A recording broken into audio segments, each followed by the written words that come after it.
السلام، آج کے ہمارے درس قرآن کا موضوع ہے اے ایمان والو ایمان لے آؤ۔ موضوع سن کر آپ کو عجیب سا لگا ہوگا، لیکن یہ موضوع ہم نے قرآن پاک کی ایک آیت کریمہ سے لیا ہے۔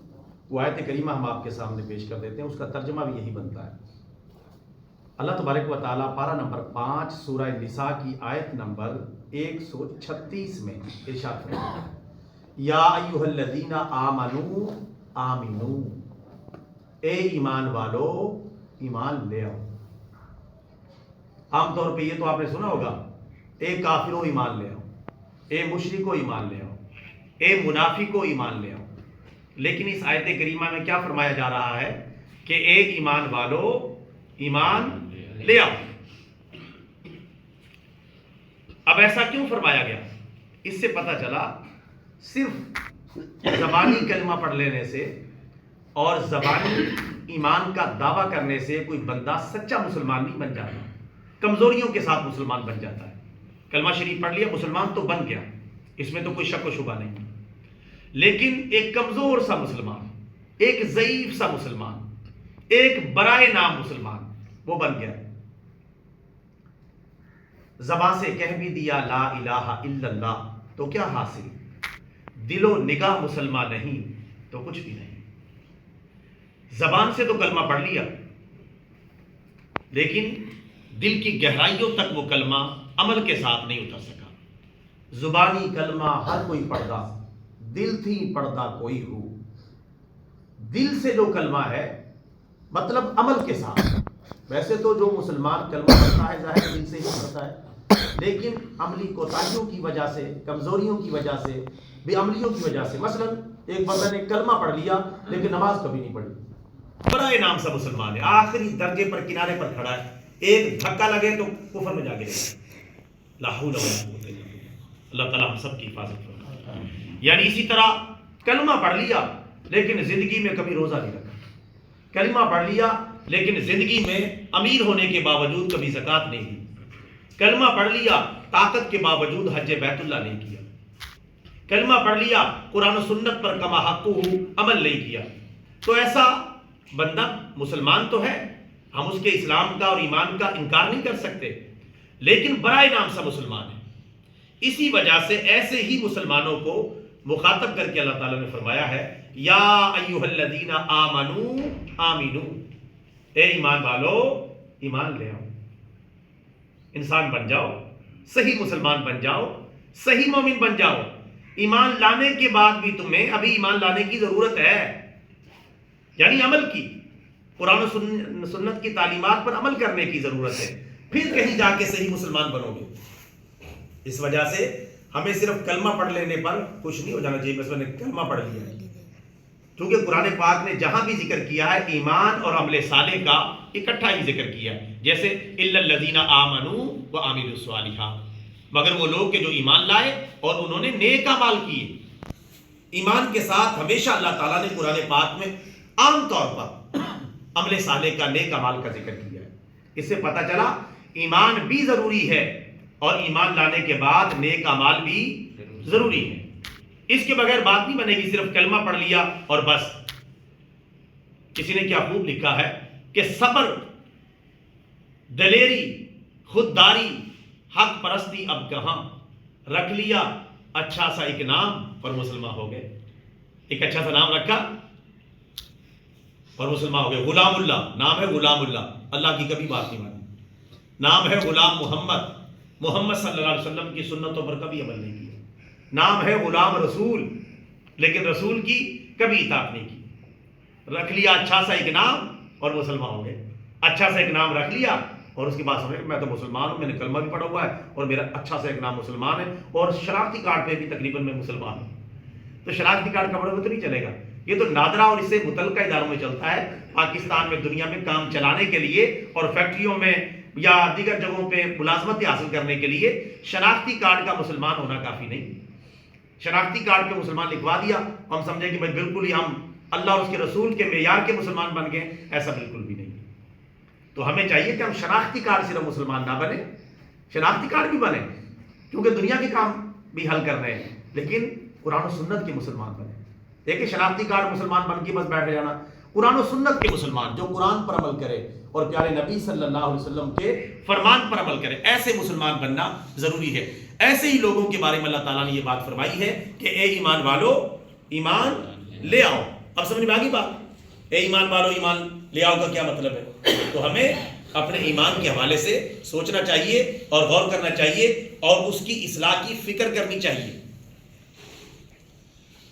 اور جب بندہ مسلمان ہو جاتا ہے، ایمان لے آتا ہے، پھر اللہ تعالیٰ اس کی قدردانی کرتا ہے، اللہ تعالیٰ اس کے رتبے بڑھا دیتا ہے. پارہ نمبر 5 کی آخری آیت ہے اور حوالہ بھی میں دیتا ہوں. پارہ نمبر 5 سورہ نساء کی آیت نمبر 147. اللہ تعالیٰ فرماتا ہے ما یفعل اللہ بعذابکم ان شکرتم وآمنتم وکان اللہ شاکرا علیما. اللہ تعالیٰ تمہیں عذاب دے کر کیا کرے گا اگر تم اللہ تعالیٰ کی شکر گزاری کرو اور اگر تم ایمانداری سے کام لو. اللہ تعالیٰ تو قدردان اور جاننے والا ہے. کتنی حوصلہ دلانے والی آیت ہے. قرآن پاک میں بہت ہی بندوں کا حوصلہ بڑھانے والی آیت کریمہ ہے کہ جس میں اللہ تعالیٰ کیا فرما رہا ہے کہ اللہ تعالیٰ تمہیں عذاب دے کر کیا کرے گا. اللہ کو کیا فائدہ تمہیں عذاب دینے کا؟ اللہ کو کیا فائدہ تمہیں جہنم میں ڈالنے کا؟ اللہ کو کیا فائدہ تمہیں عذاب قبر میں مبتلا کرنے کا؟ اللہ کو کیا فائدہ تمہیں قیامت کے دن ذلیل و رسوا کرنے کا؟ اللہ کو کوئی فائدہ نہیں کہ تم اپنے اعمال کی وجہ سے، خود اپنے کرتوتوں کی وجہ سے اپنے معاملات کا خمیازہ بھگتو گے، ورنہ اللہ تعالیٰ کی طرف سے یہ نہیں ہے. اللہ تعالیٰ تو معاف کرنے والا ہے. اللہ تعالیٰ تمہیں عذاب دے کر کیا کرے گا یہ اللہ تعالیٰ قرآن پاک میں فرما رہا ہے ہم گنہگار بندوں کے لیے. ورنہ اللہ تعالیٰ سیدھا بھی فرما دیتا تو ماننا پڑتا. لیکن اپنے بندوں سے شفقت اور محبت کا معاملہ فرماتے ہوئے فرماتا ہے کہ اللہ تعالیٰ تمہیں عذاب دے کر کیا کرے گا بشرطے کہ تم 2 کام کرو. ان شکرتم، اگر تم شکر گزار بندے بن جاؤ، وآمنتم، اور تم صحیح ایماندار بندے بن جاؤ. اگر تم صحیح ایماندار اور شکر گزار بن جاؤ اللہ تعالیٰ تمہیں عذاب دے کر کیا کرے گا. دیکھیں کتنی پیاری بات اللہ تعالیٰ نے، کتنی حوصلے والی بات اللہ تعالیٰ نے ہمارے حوالے سے فرمائی ہے کہ کیا کرے گا اللہ تعالیٰ تمہیں عذاب دے کر. اللہ نہیں دینا چاہتا تمہیں عذاب، اللہ بچانا چاہتا ہے. اللہ نہیں چاہتا کہ میرے بندے جہنم میں جلیں، اللہ نہیں چاہتا میرے بندے ذلیل و رسوا ہوں. اللہ تو ہماری عزت چاہتا ہے. لیکن ایک بندہ خود پاؤں پہ کلہاڑی مارنے پر تل جائے تو پھر اس کا کیا علاج ہے؟ اللہ تعالیٰ کا پھر قانون ہے، اللہ نے قرآن میں بتا دیا ہے کہ جو یہ کام کریں گے وہ جنت میں جائیں گے اور جو یہ کام کریں گے وہ جہنم میں جائیں گے. تو 2 کام، اللہ کا شکر ایمان تو ہم پہلے لے آئے، اب شکر گزار بندہ بننے کی ضرورت ہے. اور شکر گزار کب بنے گا؟ جب قرآن و حدیث پر عمل کرے گا، تب صحیح شکر گزار بنے گا. ورنہ ہم اسی درجے میں چلے جائیں گے اے ایمان والو ایمان لے آؤ. ایمان تو لے آئے، ہمارا ایمان کیسا، اس کا معیار کیا ہے وہ آپ دیکھ لیتے ہیں. ہمارے ایمان کا معیار یہ کہ اذان ہو رہی ہو، گھر سے باہر نہیں نکلتے نماز پڑھنے کے لیے، ٹی وی پہ لگے ہوئے فلمیں ڈرامے دیکھ رہے ہیں، یہ ایمان کا معیار ہے ہمارا. اذان ہو رہی ہے، اپنے کام کاج چل رہے ہیں، نماز کی کوئی پابندی جو ہے فکر نہیں، کوئی پابندی نہیں، جی چاہے تو پڑھ لیا، کوئی روکنے ٹوکنے والا نہیں ہے. اسلامی حکومت نہیں ہے، حکمران بھی بے دین ہے جو دین پر چلتے نہیں. اب دیکھیں جس طرح پاکستان ہے، پاکستان ایک برائے نام اسلامی ملک ہے، برائے نام ایک نام رکھا پاکستان، پاک لوگوں کے رہنے کی جگہ. اب یہاں کتنے پاک کام ہوتے ہیں وہ آپ کے سامنے، کتنے غلط کام ہوتے ہیں وہ آپ کے سامنے. صرف ایک نام رکھ دیا ہے، نام رکھنے سے کوئی اسلامی ملک نہیں بن جاتا. ایک مسلمان ملک ہے، اسلام کے نام پر بنا ہے، کلمے کے نام پہ بنا ہے. صحیح مسلمان ملک جب بنے گا، صحیح اسلامی ملک جب بنے گا، جب اللہ کے قرآن کو نافذ کرے گا اور پیارے نبی کے فرمان کو نافذ کرے گا اور ججوں کے سامنے یہ 1900 جو ہے پتہ نہیں کتنے سن کا پچھلا قانون جو انگریزوں کا دور کا قانون ہے وہ نہیں رکھا ہوگا، اللہ کا قرآن رکھا ہوگا. جج قرآن سے دیکھ کے فیصلہ کرے گا اور پیارے نبی کا فرمان رکھا ہوگا، اسے دیکھ کر فیصلہ کرے گا.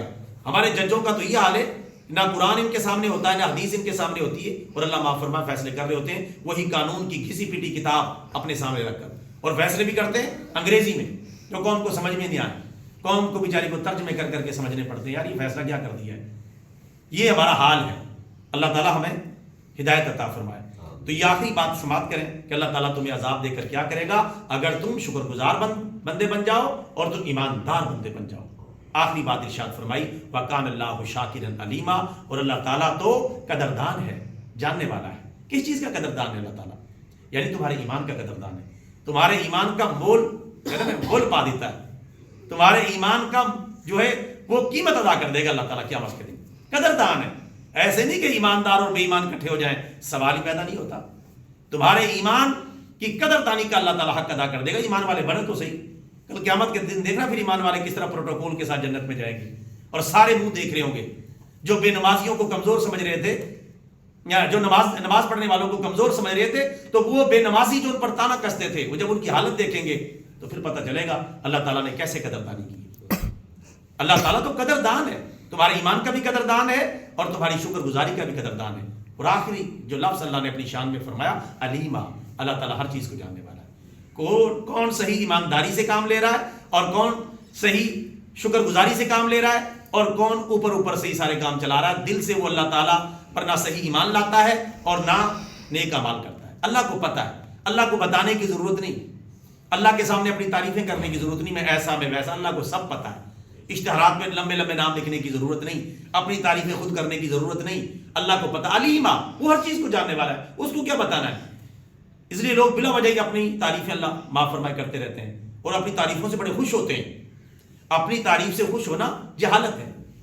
تعریف صرف اللہ تعالیٰ کے لیے، تعریف اللہ تعالیٰ کے لیے، بس یہ کہ ہم صحیح ایماندار بندے بن جائیں اور شکر گزار بندے بن جائیں۔ اللہ تعالیٰ اس آیت کریمہ پر کہ اے ایمان والو، ایمان لے آؤ، ہم سب کو عمل کرنے کی توفیق عطا فرمائے۔